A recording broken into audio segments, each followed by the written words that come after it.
ये बहुत गजब की साधना है। और भले आपको साधारण लगे, सामान्य लगे, या आप इस बात को इतना महत्व न दो, लेकिन ये साधन बहुत जोरों का है। जो परमात्मा के मार्ग के पथिक हों, जो सच्चे साधक हों, उनको ये वाला साधन करने से बहुत बहुत बहुत ही फायदा होगा, क्योंकि मेरे को भी फायदा हुआ है।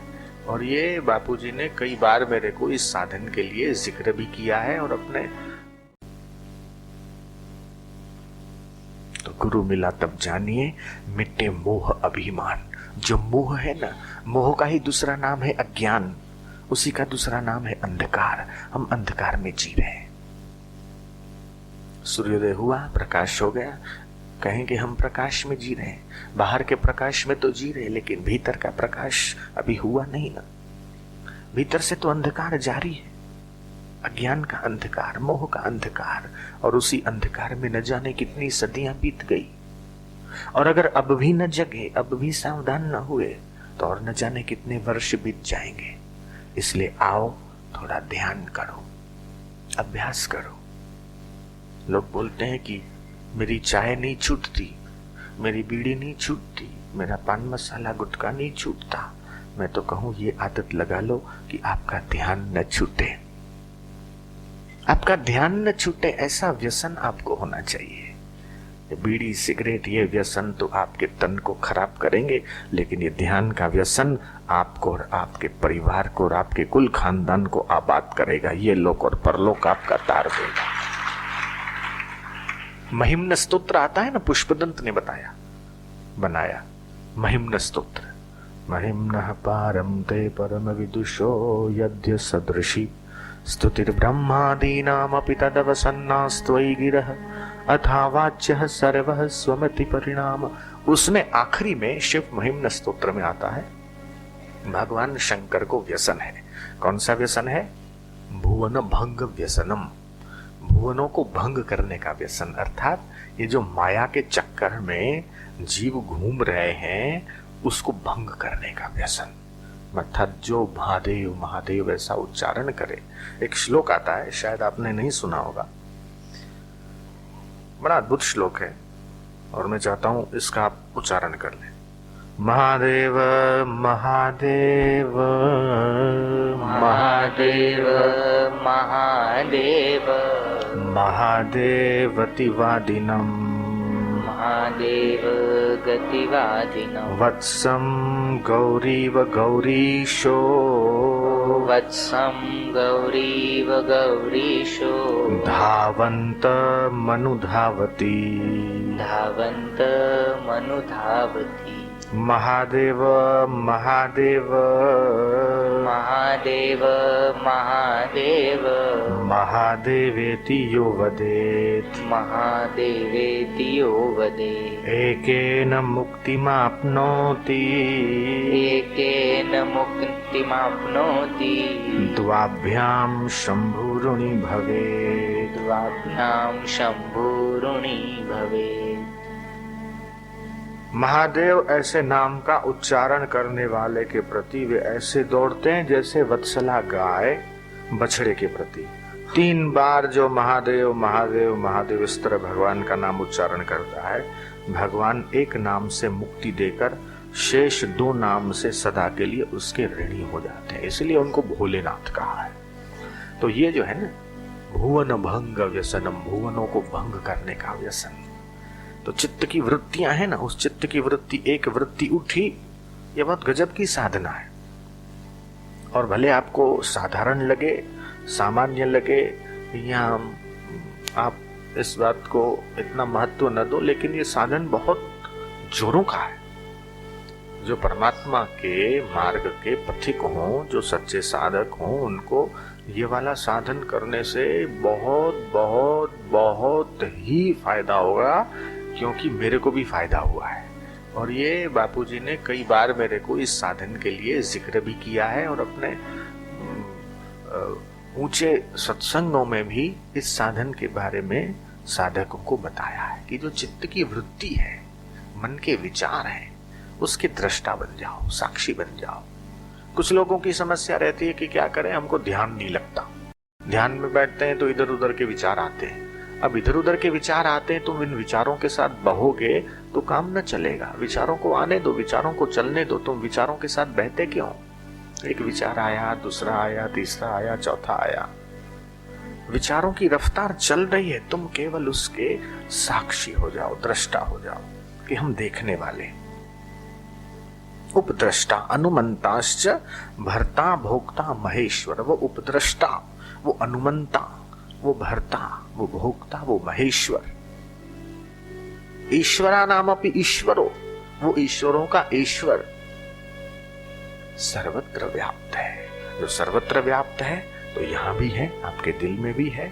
तो उसको खोजने के लिए कहीं जाने की जरूरत नहीं है। लेकिन आश्रम इसलिए आवश्यक है क्योंकि घर में बैठोगे तो ये काम बाकी, अब इसका फोन आया, अब ये काम बाकी, अब वो काम है। इसलिए वो वातावरण जो है ना, उससे थोड़ा सा हटके आश्रम समझने जैसा है। श्रम तो हम कर ही रहे हैं, लेकिन आकर अब ऐसा श्रम करो, ऐसा श्रम करो, आश्रम आकर ऐसा श्रम करो जो आपका जन्मों जन्म तरह जन्मांतरों का श्रम हट जाए और आपको पूर्ण विश्राम की प्राप्ति हो।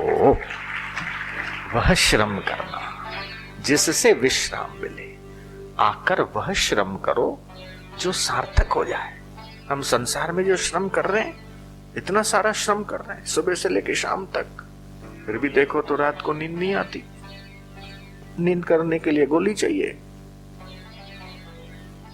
ऐसे कई लोग हैं, चैन की नींद नहीं आती, चिंताओं में घूमते रहते। क्या होगा, क्या होगा, बेटी का क्या होगा, बेटे का क्या होगा, उनकी शादी का क्या होगा, धंधे का क्या होगा, उसका क्या होगा, तिसका क्या होगा। चिंताओं के बोझ से हम दबे जा रहे, लदे जा रहे। तो ये सतोगुण, रजोगुण और तमोगुण, ये तीन गुण हैं। इन तीनों गुणों के आधार पर जीवन है। भगवान कहते हैं निस्त्रे गुण्यों, मतलब इन तीनों गुणों से आप पार हो जाओ। निस्त्री गुण्यो भव अर्जुना। और वो होगा कैसे? शरीर, मन, बुद्धि और इंद्रियों के साथ आप संबंध विच्छेद करोगे तब होगा।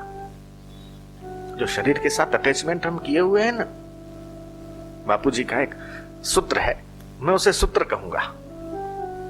और मैं चाहता हूं कि इस प्रकार के सूत्र है ना, आप अपने घर के दीवारों पे भी कुछ कुछ लिख दो तो बहुत काम आएगा। एक सूत्र है, चाहो तो लिख लो, नहीं तो याद रखो। एक आपके घर के कमरे में लिख दो, जागिए समय जा रहा है। ये बहुत काम आएगा। बार बार नजर उस सूत्र पे पड़े, आप सावधान हो जाओगे। इस मोह की निद्रा से जगने में ये सूत्र आपको काम करेगा। दूसरे कमरे में लिख दो, आखिर कब तक। आखिर कब तक। क्या लिखोगे? आखिर कब तक। भाई ये मिल गया, आखिर क्या। ये हो गया, आखिर क्या। मन की ये इच्छा पूरी हो गई, आखिर कब तक। कब तक करने का? क्या इसी के लिए मेरा जन्म हुआ? आखिर कब तक। एक कमरे में लिख दो, जागिए समय जा रहा है।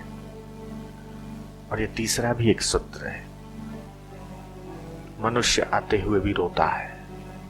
किसी भी धर्म का हो, किसी भी मत का हो, किसी भी पंथ का हो, किसी भी वर्ण का हो, किसी भी जाति का हो, देसी हो, परदेसी हो, कोई हो, आता है तो रोता है। और नहीं रोता तो डॉक्टर जबरदस्ती उसको रुलवाता है। नहीं रोता तो जबरदस्ती उसको रुलवाता है। रोता क्यों नहीं? संसार में पैदा होते हैं, अगर नहीं रोए तो भी मुसीबत। जबरदस्ती रोने की कोशिश किया जाता है, रुलवाने की।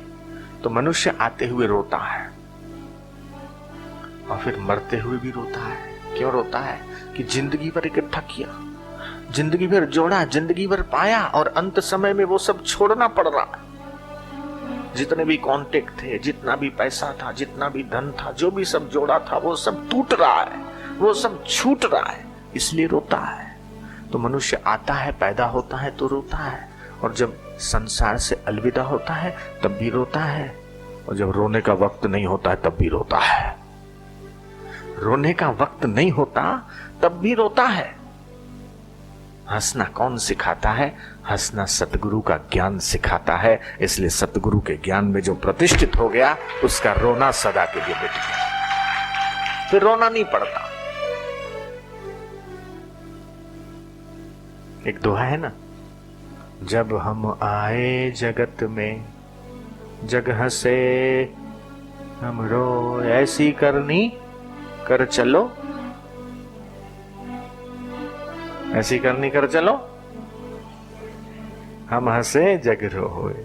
मैं तो कहता हूं हम भी हंसे जग भी हंसे, हम भी हंसे जग भी हंसे। जग को रुलाओ क्यों? खुद भी आनंद में रहो, अपने संपर्क में आने वालों को भी आनंद में रखो। आनंद बांटो, खुशी बांटो, मस्ती बांटो, ये बांटने की चीज है। और कुछ दुख आया, कुछ तकलीफ आई, कुछ प्रॉब्लम आया, कुछ ऐसा वैसा आया तो घूंट पी जाओ, वो सुनाओ मत। अपने दुख में, अपने कष्ट में, अपने प्रॉब्लम में ठीक है, जितना पच लिया पच लिया, जितना पचा लिया सहन कर लिया, ठीक है। लेकिन ये प्रॉब्लम जो है ना, बांटने की चीज नहीं।